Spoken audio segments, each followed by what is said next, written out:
Mr. Lawrence. Mr. Chase!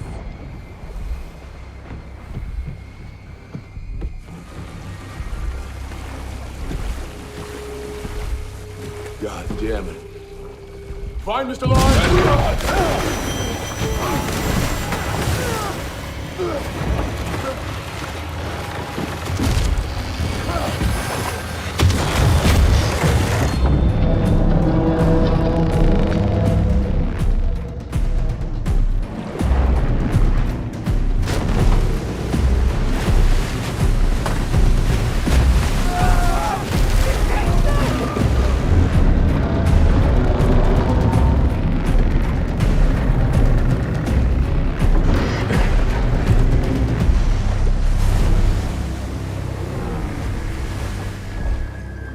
When I got this script and read it, I realized that, you know, it had been around a while. A number of people had considered very seriously making the movie, but it was full of challenges.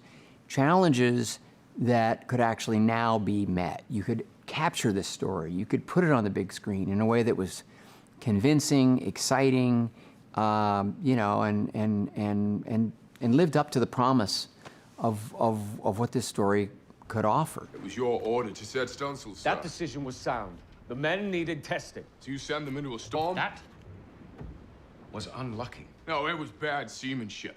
And blaming misfortune is just plain weakness. Damn your impertinence. Do you know who you're speaking to? My name is Captain George Pollard. Pollard!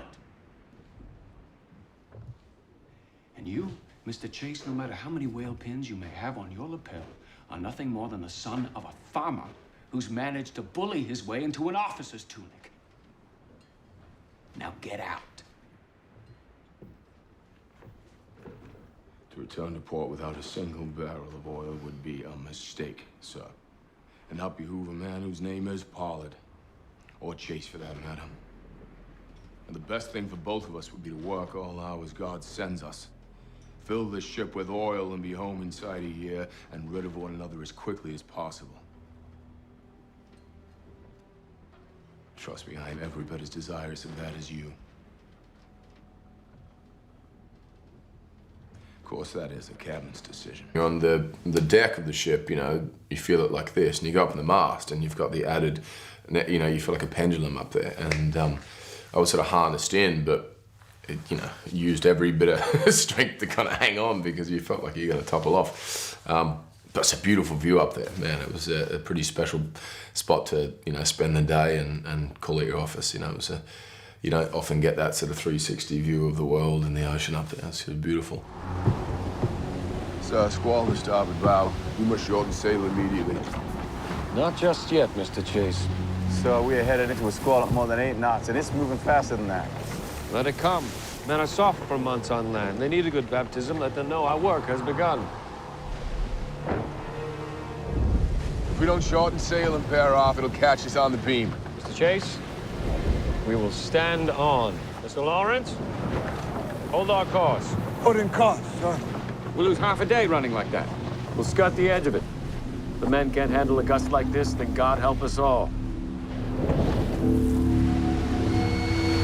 It's very inclusive, you know, very instinctive, but, you know, very much in control, but is not afraid of hearing ideas from actors or, you know, Anthony Dodd Mantle is, you know, always has a particular viewpoint or a new idea or something, and all of that is kind of included. So you kind of, you feel with Ron that he is very much in control of what's happening. So there's a rudder and a guy on the rudder. But like the notion of going out and have a look at this and have a look at that is entertained. So it's been very enjoyable. Well, you did. As you can imagine, I suddenly grew tired of eating it every day. Corn, okra, beans, I believe. Mm-hmm. Before he went to jail. Are you familiar with the story, Mr. Joy? Sir? Were you aware that Mr. Chase was effectively orphaned due to his father's incarceration? Well, we all have our paths to see. As a rule, we tend not to ask too many questions.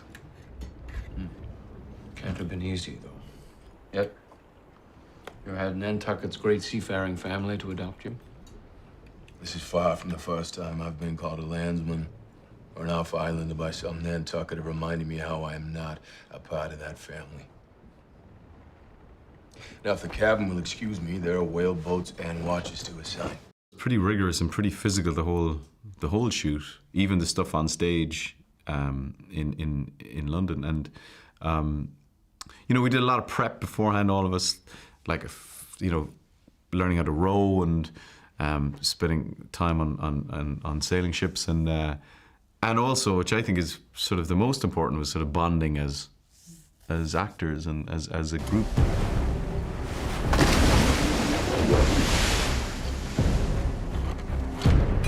Never seen a whale do that. Mr. Lawrence, take the wheel. Mr. Ramsel, you are the other end of the line to the foremast. Aye, sir. As I live and breathe, he's mine.